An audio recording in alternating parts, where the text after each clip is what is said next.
Hi everyone and welcome to Creating Change. Today I'm very honoured to have Hayley Latcham here with me to talk about body image and body confidence.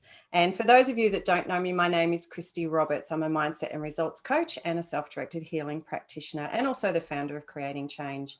So as I said, today I have the gorgeous Hayley with me, and Hayley is an award-nominated entrepreneur and body image coach, and she specialises in helping busy, high-achieving women to overcome body dissatisfaction and improving self-esteem and that emotional resilience. So being an anorexia survivor herself, Hayley is on a mission to educate and empower women to redefine, what feels good for your body and what feels good for you, and to break free from those unrealistic expectations and societal pressures of thinness to live a fulfilling life on their terms. So Hayley, before I come to you, I just want to share a memory I have of you. Would that be okay? Yeah, absolutely. Yeah. So we met through the TCI community, so the Coaching Institute, which is a fabulous community for coaches. And we were doing, do you remember the Wheel of Life coaching sessions? Yes. Where we got in the group and we did a Yes, session. I do. We did a Oh my session gosh. where we each coached each other. And seriously, that was an absolute game changer for me, because I don't know if you recall, this is a couple of years ago now. I had a foot injury.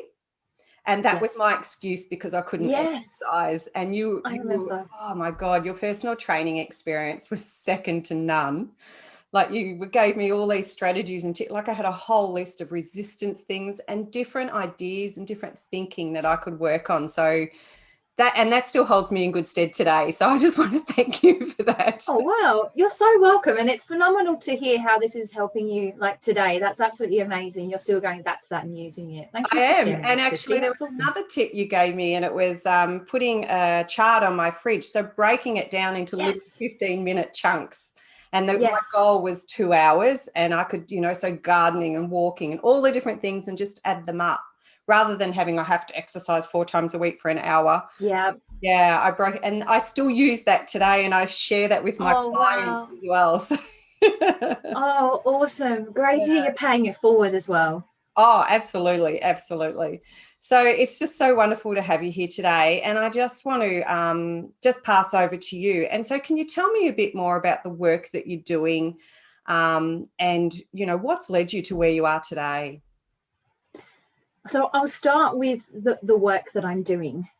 In a nutshell, the work I'm doing is helping educate women about body image and the influences that we see in the media, combined with experiences that have happened to us through our life, at school, with peers, with family, and educating them and opening their eyes to see that the way they feel about themselves isn't a problem with them. They're not broken and they don't need fixing. So the first part of, no one is broken. No body, like no physical body is a problem. And the first part is educating women so that they can challenge those stereotypes and the stigmas and challenge their assumptions and those beliefs and expectations, and start to then be empowered to recreate their own definition of health, their own definition of success, their own definition of what it means to love themselves. Because so many women carry around this idea that I'm only going to love myself when I'm thin, when I lose the weight, when I get that body. So it's a mixture of education and ultimately empowerment. That describes the work. And I could talk about this for days as well, Christy. So empowering. And this is why I've asked you, to come and speak to us and to speak to my audience and share you with the world, because the power and the passion and the energy and the drive that you have in this space is going to create change in people's lives. And it already has, and it is, and continuing to. So the more people that we can have hear your message, the better. And so power to you. Fantastic. Thank you, Christy. Yeah. Thank you. And to answer the second part of your question, which is like, what led me here? Where did all of this start? It started when I was very young. I experienced lots of body image issues. I felt very self-conscious because I was an early developer. And so I didn't look like anyone else for a very long time. And I felt like a freak. And I heard comments, I was bullied.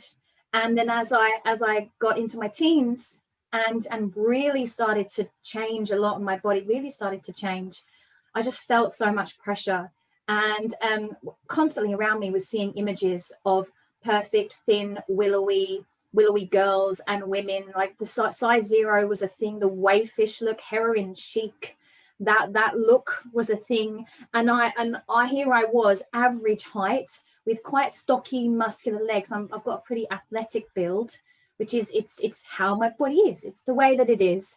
And at the time, I was like, why don't I look like these models? They're thin and they're pretty and they've got the boyfriends. And I just beat myself up, and it became an obsession that turned into an eating disorder.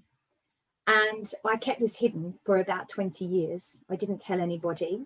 I managed to overcome it myself. I battled for about 10 years. The worst of it was in my teens, right when I was doing exams. And I got into coaching because I was doing personal training, and I wasn't fully satisfied. I thought there's more going on here. Diet and exercise is not working for the people that I'm working with. There's so much more. And as they were sharing with me their body image concerns and struggles, and I could hear them beating themselves up about their eating habits, and I should be doing this and I'm not, and I hate myself, and oh no, I'll be happier when I lose the weight, then I can feel good about myself. Yeah. And at the time, I was still very disconnected from my own journey. I had never spoken to anyone about it. And I hadn't dealt with a lot. And I thought, well, I want to understand mindset so I can help these ladies and I can help them change their habits. So I got into coaching, and that changed the game for me. I ended up having a massive breakthrough at one training. It was all around emotions, and that was it. That was a floodgate that opened, and I had 20 years of like grief and trauma and hurt and pain just flood out in this room of about 50 other people, and like the trainers there at the front of the room just like taking care of me, because we were having a conversation about boundaries that are broken when you're a child. And one of the examples was being forced to eat, or being made to go to your room if you don't eat all of your dinner. And that set something off in me, because we'd already been talking about feeling and emotions and opening up. And I thought, oh, this is a danger zone. I don't want to go here. And the girl next to me, and we're still firm friends to this day, she then started sharing her experience with her eating disorder. And that was it.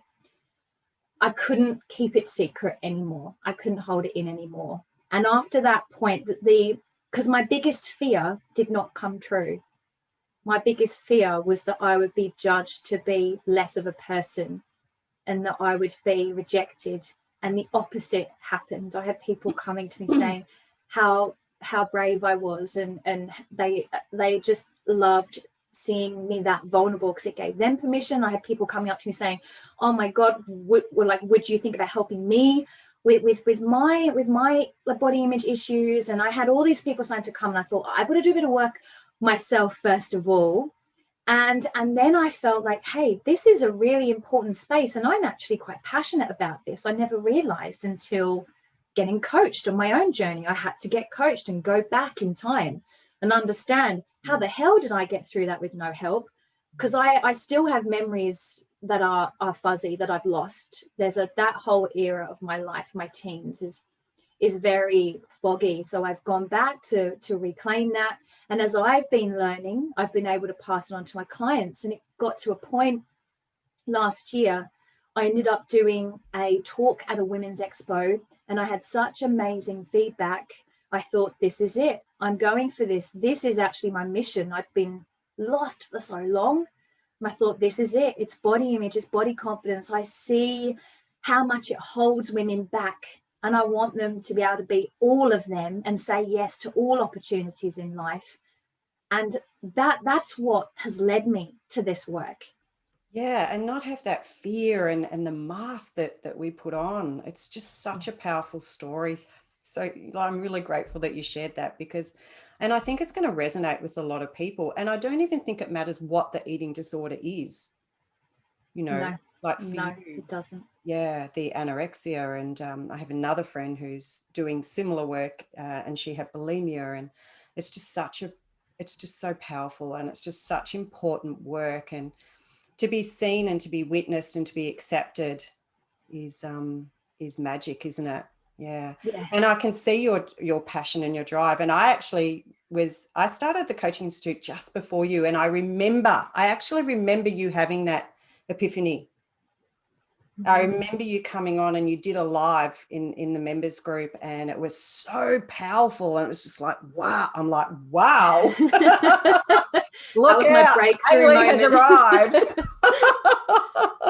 Oh. It was a couple years ago, and I remember thinking, wow, it was so empowering. So, thank you. And I think that's the thing with a lot of the work that we do, is we don't always see that residual effect and the power of having these conversations, how it affects people. 200 people, 400 people will inevitably watch this over the coming year, and that message, every time we get it out, it chips away, and you would have had this where you've been somewhere and someone comes up to you and go, oh, I listened to something and it really made a difference. And Yes. yeah, Those ripple effects are incredibly powerful, and they cannot be undervalued. It's the part of this change work. It's knowing that this one bit of change I'm doing now is going to have ripples for years to come. Yeah. So when it comes to creating change, based on your area of expertise, what have you found to be the most challenging thing for your clients, or for people who you work with? This is something that I've been thinking about for a while, and recognizing in, I'm going to say, every single client, which is letting go of control. Yeah. That's the biggie. It's the thing that they hold on to for safety, and it's the thing that drives them crazy at the same time. Yeah, I can see that. Yeah, absolutely. Yeah. So it breeds this massive pool of judgment and shame, and they're like stuck there. It's like, I use the monkey bar analogy. It's like you've got to let go of one rung to be able to move to the next monkey bar, but they're so scared because there's like, well, what if I don't make it? What if I fall? There's just air here. I don't know what that is. And so they're just clinging on, not moving. And they're, but I want to stay in control. And the illusion is that there is no control. We live in a total world of chaos. And it's just encouraging people, guiding people through that journey. That can take quite a bit of time, because you're dealing with years and years and years of conditioning. Yeah, and I think people don't understand that, because we're literally dealing with the subconscious mind, and that need for control is people's need to create certainty in their life. Absolutely. And eating is one way they can do that. But this is about finding ways to create that certainty in healthy ways. Yes. Good for you, that are good for others, that are good for the world, that it's good for everything. And so that's our work, really, isn't it? It is. Yes. So what advice would you give when it comes to control, to anybody that's listening? First of all, I start with awareness around control, and the fact that the control is not the problem and it's not the thing. It's the strategy that you've happened to learn to feel safe, to feel certain. So it's first about becoming aware that this is all about you needing to feel safe. You want to feel safe, you want to feel comfortable, you want to feel secure. We all have that need, and that is something that's not wrong. This is human. This is something that all humans have, a basic core driver for certainty. That's the first thing. Know that this is and about they want safety. that acceptance, and they don't want to be judged, and they want to look like how they think society deems they should look like. And there's the fear that if I don't control my weight and what I eat, I'm going to be unsafe, because then people are going to judge me, make comments about me, they're going to reject me, no one's going to love me, which are the messages that have been like pummeled to us through various forms of media since pretty much World War II. This has been going on. The message of you've got to be beautiful and healthy, you've got to be disciplined, you've got to be controlled. Yeah, I love it. All right. And so if you could I do have more. I was going to say I do have more to add to that as well, because awareness just is the first bit. Yeah.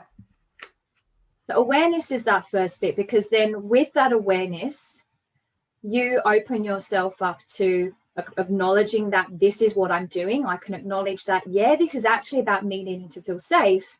Then you can ask yourself the question, well, for what reason do I so badly want and need to feel safe? What's going on there?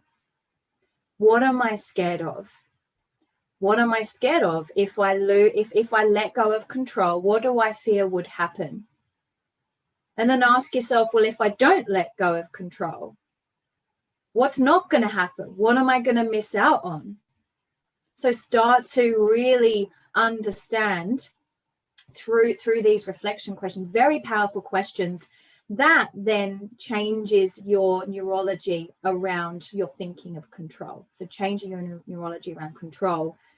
And in terms of taking action, this is about embracing uncertainty, because it's often an intolerance of uncertainty and the unknown that leads people. Yeah, it's a balance, right? It's if I just have a little bit of uncertainty, and if you're super intolerant of this, you're going to go on the side of safety and be even more controlling. And again, this is not your fault. This is a product of being raised in an environment where you haven't been taught and demonstrated that you can handle whatever happens, that you are enough as you are. So when we feel low self-worth and low trust, we don't trust or believe that, hey, I can handle this. I can handle the outcome. I can handle the comments. I can handle that. If we don't learn to have that, of course we're going to be terrified of uncertainty. Yeah. Of course we are. So to build evidence for ourselves that, hey, I can handle uncertainty, we need to then take the action to put ourselves in uncertain situations. Situations that feel uncomfortable.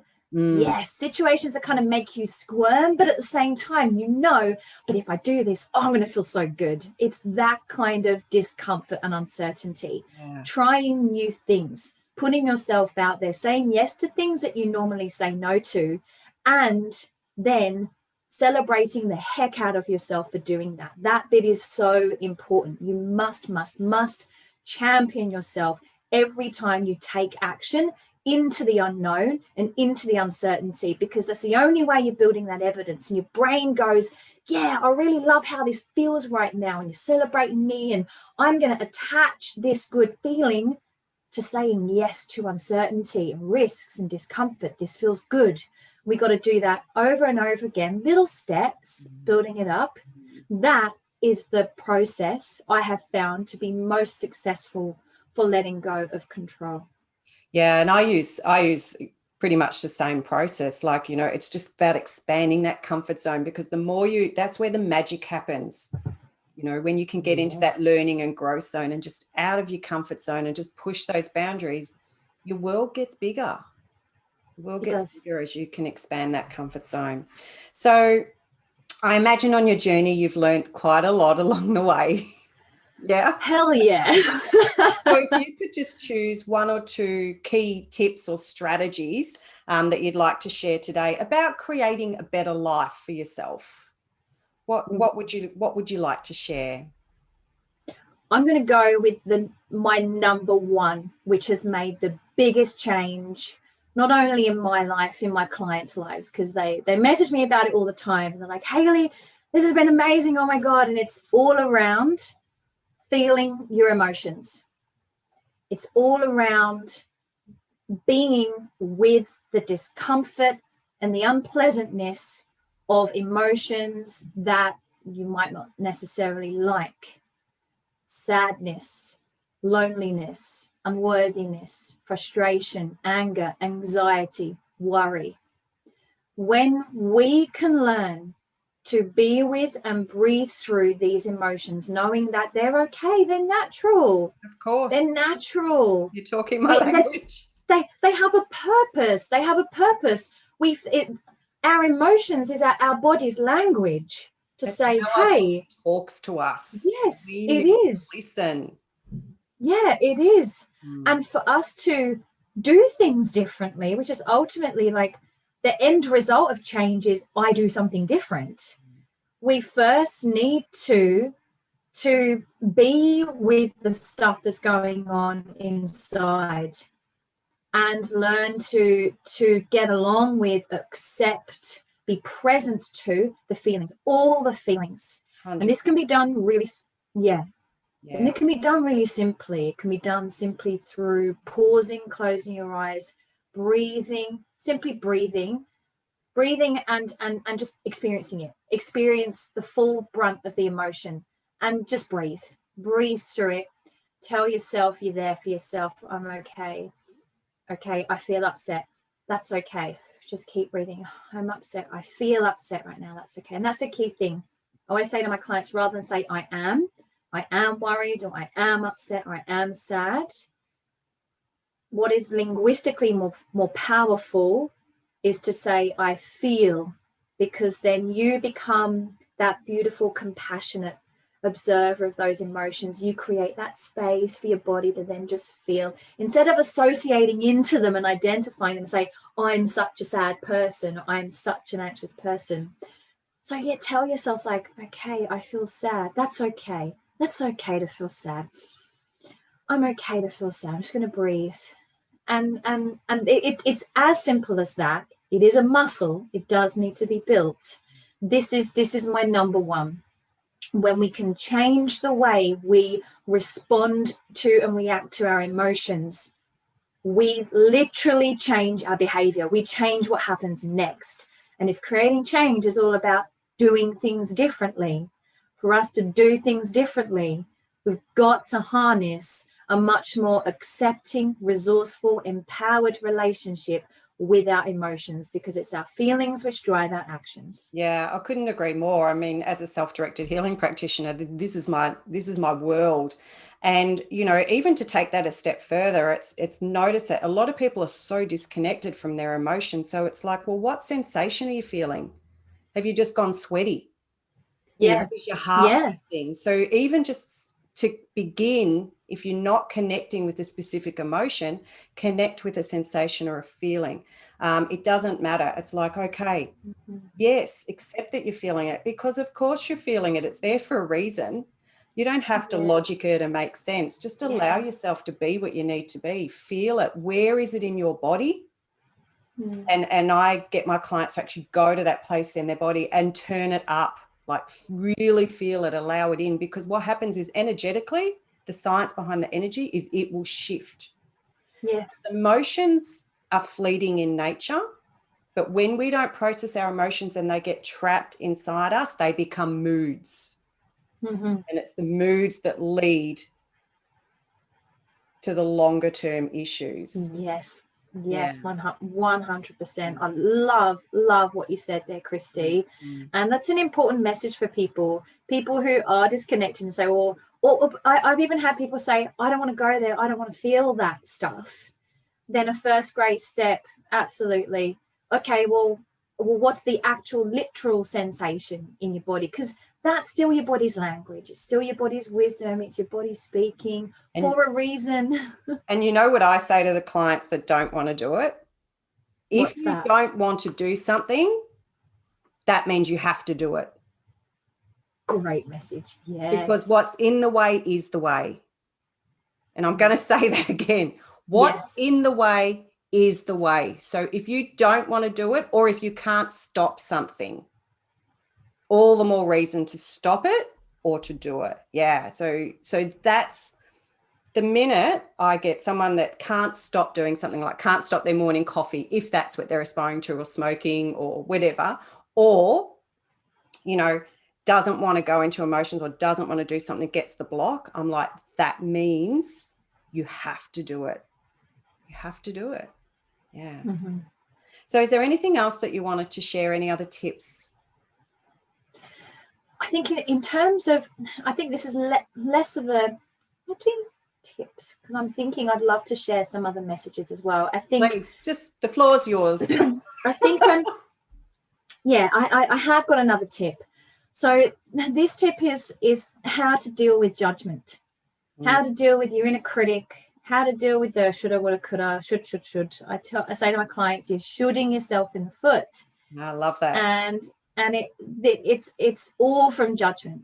It's all from judgment. And I've had many clients say, well, how do I stop beating myself up? How do I stop being so hard on myself all of the time? And now the thing is, this is a learned habit. It is not fixed. It is not your personality. It's not your identity. It's not who you are. It's not fixed.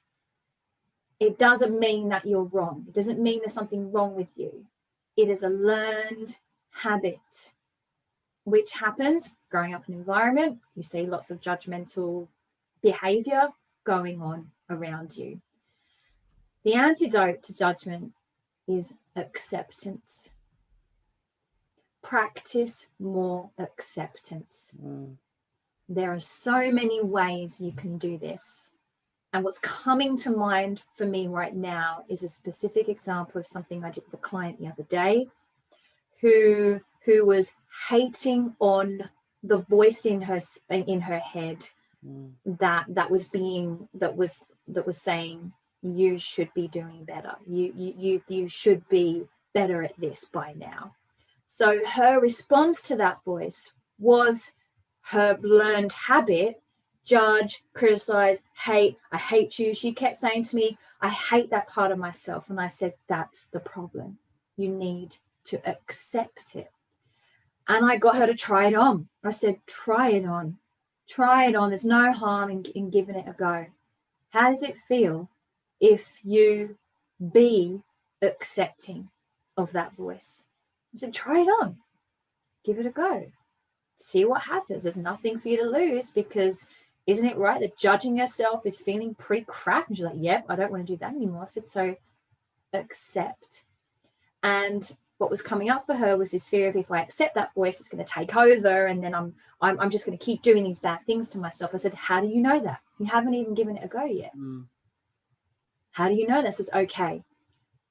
The thing that happened was, when she finally had this accepting conversation with that voice, and she listened to it, and I guided her through some certain mantras and affirmations, just to say, like, I hear you, I'm here with you, I'm here now, I want to listen, you are valuable, what you have to say is valuable, I can learn from you, I want to know you, I want to help you, I want to keep you safe, I'm here, I love you.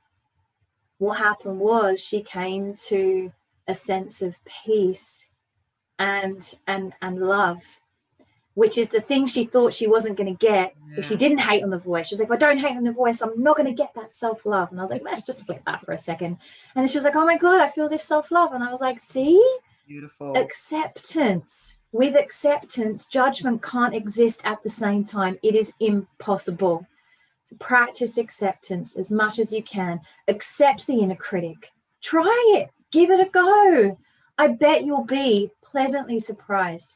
And go into it with an open mind, because it's natural for us to be skeptical of things that oppose the status quo. People might think, well, if I don't say I want to get rid of this voice, like, isn't it just going to hang around? And so we've been taught certain things about how to react to so-called negativity. Anything that's not happy is bad, and I've got to fix it and get rid of it. Well, what if we treat that and those parts with acceptance and love? Love it. So practice acceptance. Love it, love it, love it. Now, I'm pretty excited because you mentioned just before we started about an ambassador program that you're running. So I'd just love to give you some space to actually talk about that for a moment. Awesome. Share it. Thank you, Christy. Pretty exciting. It is. It's absolutely exciting. So this is something I have started up this month. So it's very, very recent. And it is my mission to take the body image, body acceptance, body confidence work that I'm doing worldwide, and to educate and empower. It's happening. It's happening. I've already got an ambassador in France, so it's happening. It's happening. So I can't do this on my own. It's impossible. 97% of women have I hate my body moments. 97%. I am one person out of 7 billion people. So I was like, my work is too slow. I was like, what am I going to do about it? I keep saying I want to create change in this space. How am I going to do it on a global level? And so I came up with the ambassador program to educate, mentor, and empower other leaders in the health, fitness, and wellness industry so that they can take the work out to their communities. And it's about rallying around a united mission, women supporting women, rather than women comparing themselves to each other and just like tearing themselves down. So this is a mission, a global mission, to help unify women around the fact that, hey, body dissatisfaction and feeling bad about your body is not isolated to bigger bodies. It's not isolated. Anyone at any size, any weight, any shape can experience this. Now, comparing ourselves against each other, because this even happens in the body positive space, I've seen it happening. Comparing ourselves against each other is not helping. So with the ambassadors out there in the world sharing this message of women empowering women, let's unite around the fact that this is look, we're all in this together. And men too. Boys and men are in this too. There's a growing concern among them too. So the ambassador program helps to really bring awareness to how important it is we unify. And the ambassadors, I give them an online education program, so they get that. We have mentoring. I'm in there. We've got a group at the moment. I'm in there like every day, rocking out with them, doing stuff. And at the moment, we're talking about their why, like their specific why and their mission and vision. And it's wonderful. Like they're already getting booked into podcasts, and one of them's been booked to go speak at an event. So this is what it is. And I get great joy out of that because I'm seeing other women who also, these women have struggled with their own body image.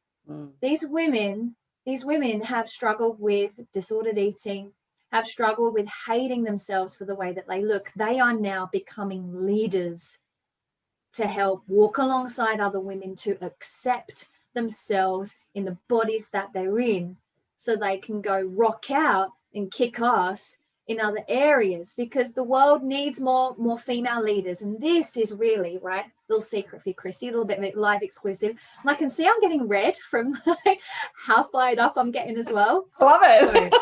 So, the major behind the scenes goal of the ambassador program is essentially to have more female leaders in the world. Females running companies, females in politics, females running organizations, females in their community, running things, creating businesses, entrepreneurship, coming together, because there's still the wage gap. The global wage gap is still more than 30% between men and women. That is not okay. And I truly believe a massive reason is because we have been brought up in a world that has shamed women from day dot. From the second you're born, like shame is created around your body and the fact that it changes, as if it changing is this bad thing and means you're a bad person. I am sick and tired of seeing women and hearing about women who so badly want to go out and start their own business, or even just go to the beach in a bikini, which for a lot of people seems like such a small thing, but for so many women, they're not able to do it because they feel such deep shame. And then this is a reflection of how you're living life. So the more you shrink yourself and shrink away from that, you're shrinking life and opportunities.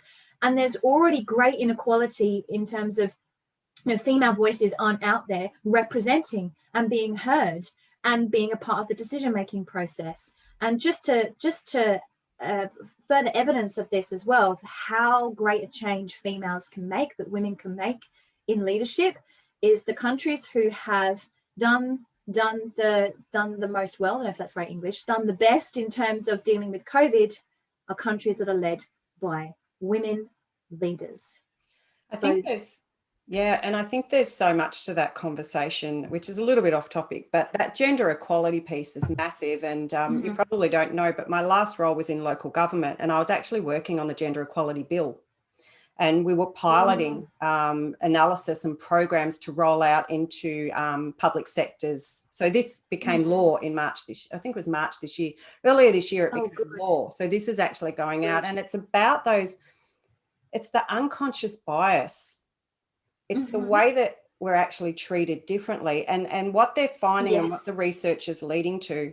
It's so much more than closing the pay gap, and it's so much more than mixing the pot and throwing more women into leadership, because what they're finding is this imbalance, and it's not just men, women, it's gender non-binary as well, but this imbalance, it actually creates, well, it's a key driver in violence against women. And so that's why the government is doing so much work in this space. So the more women we can get into those leadership roles, and it's about when we create programs and services and policies that affect our communities, we need to be looking at it through a female lens, through a male lens, through a gender non-binary lens, through an age lens, through a disability lens, through a cultural lens. It's just so much bigger.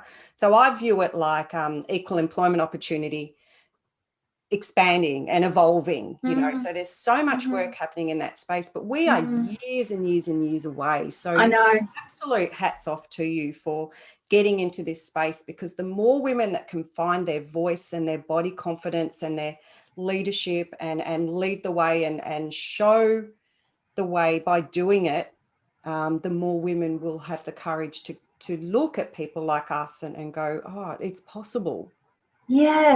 Possible. Yeah. 100,000 million %. Yeah. So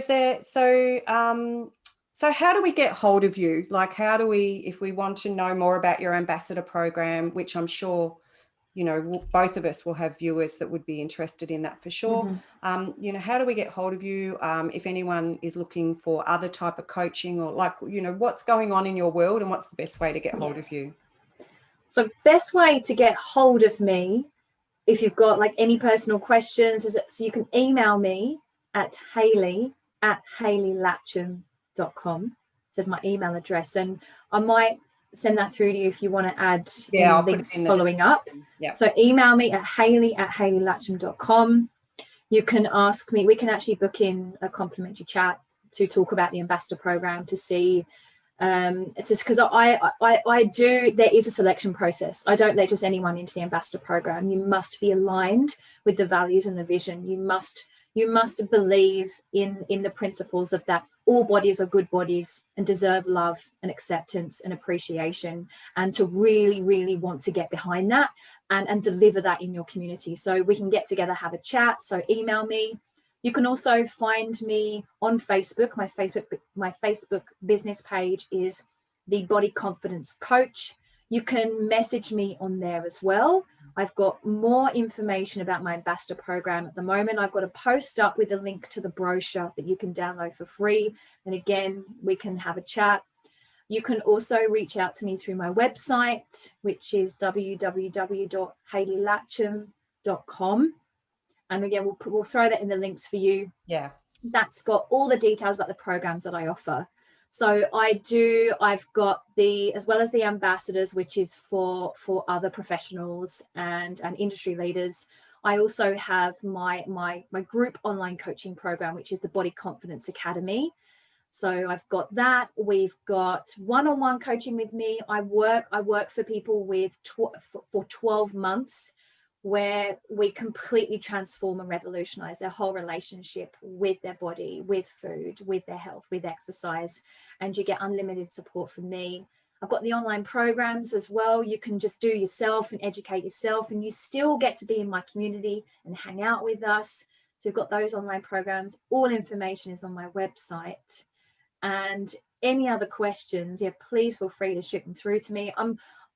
Big call out. If you're in the industry and you have loved what I've said and you just want to chat and just learn a bit more, and maybe I can learn from you, I'd love to see if there's any other viewers who are in this space or similar, in the space of disordered eating, eating disorders, intuitive eating, body image issues. I would absolutely love to grow my network and hang out with you as well. Yeah, that's an incredibly powerful thing to do. I've absolutely loved chatting with you today, and thank you so much. I've loved it. Such a powerful message, and I love like that passion. Like it's like when you find this, it's like our purpose, isn't it? You know, when we find this purpose, we're here, like, you know, there's just so much drive and energy that goes with that. Yes. Yeah. At one point I thought I was going to shoot off my seat. But my face is going to explode. I'm going to go backwards off my seat in a minute.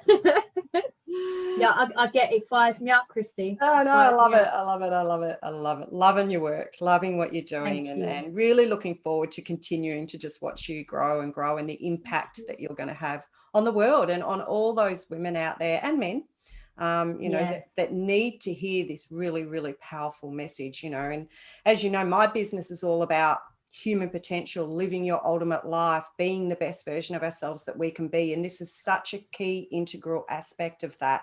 So, you know, it's all about creating change and bringing that change into your life. So thank you for being here today. And I trust that was of value to everybody watching. And I wish you every success that you deserve on your journey. Thank you, Christine. Best of luck with the rest of these interviews. I can't wait to see this series. Phenomenal initiative. I think you're an absolute legend, bomb out there, killing it. A